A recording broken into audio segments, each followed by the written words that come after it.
It wasn't one thing. That was the problem.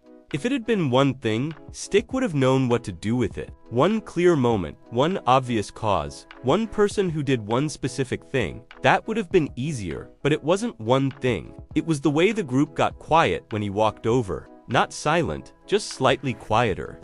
The way a conversation adjusted when he arrived, the way the laughter from before faded into something more measured, more careful, more aware that he was there.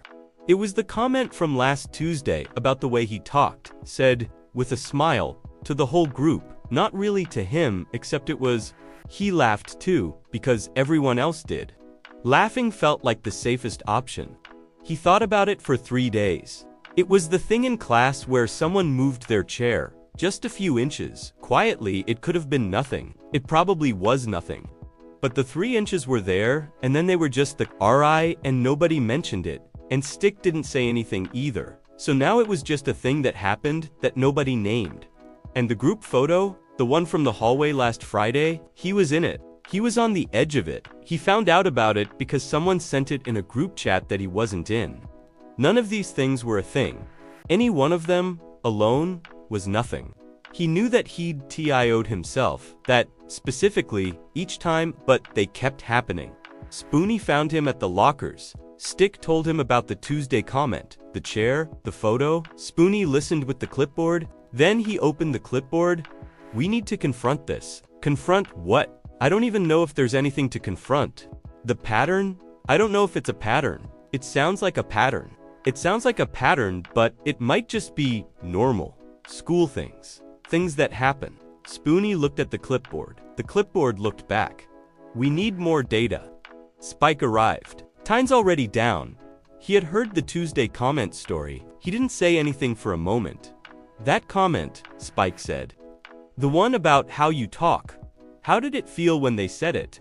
Bad, then it's data. But they were laughing. Everyone was laughing. I was laughing. You laughed because it was safer to laugh, Spike said. His tines were at the lowest they'd been in 9 episodes. That's different from it being funny. Stick didn't have an answer for that. Mugsy was already at the corner table. He had arrived before anyone, as always. He listened to the story without moving. When Stick finished, Mugsy was quiet for a moment. That's not nothing, Mugsy said. 4 words. The most Mugsy had said in 1 sentence, since that's a lot. Stick looked at him. Mugsy looked back. One eyebrow slightly less raised than usual. Spoony, by this point, had a full investigation planned. He would observe the group, he would document the chair movement, he would attend the class where the comment happened and take notes. Spike raised a tine. Spoony, I'm gathering data. You're going to make it worse. Data doesn't make things worse. Your data does. Mugsy put his hand flat on Spoony's clipboard. Not a word, just his hand flat on the clipboard. Spoony looked at the hand, looked at Mugsy. The clipboard stayed down. Lumi found Stick after school. He was sitting at the far end of the hallway, the one nobody uses after 3 o'clock. She sat beside him. You've been trying to figure out if it counts, she said. Not a question. Stick looked at her. Is it bullying or is it just normal? Because if it's normal, then I'm the problem. And if it's bullying, then he stopped. I don't know what I am. Lumi was quiet for a moment. The glow in her chest was steady, warm but careful. Can I tell you something? Stick looked at her. The question of whether it counts, whether it's bullying or normal, that might be the wrong question, because the question is designed to have only 2 answers. Either it's serious enough to name, or you're overreacting. And both of those answers put you in the same place, alone with it. Stick thought about that. There's something called the impact versus intent distinction. It doesn't matter if they meant to hurt you. What matters is what it did. The comment on Tuesday hurt. The chair happened. The photo existed. You were on the edge of it. These things happened, and they kept happening, and that is enough information regardless of what anyone intended. Stick was quiet.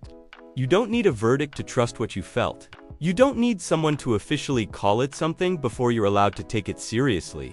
If something keeps happening and it keeps feeling like this, that's enough. That's the information. Stick thought about the Tuesday comment, the chair, the photo, the laughter that was safer than not laughing. So, what do I do? You start by not arguing with yourself about whether it's real. It's real. You felt it. That's the starting point. Lumi paused. And then when you're ready, you find one person you trust. One, not to fix it, just to know. Stick looked at the hallway, at the corner, at the lockers, at the far end. Spike already knows, he said quietly. Lumi almost smiled. That's not nothing. From down the hallway, not Spoony running, just Spike, walking. The tines, not at their lowest anymore. Coming to sit at the end of the hallway because he knew where Stick would be, he sat down beside Stick. No clipboard, no plan, no investigation.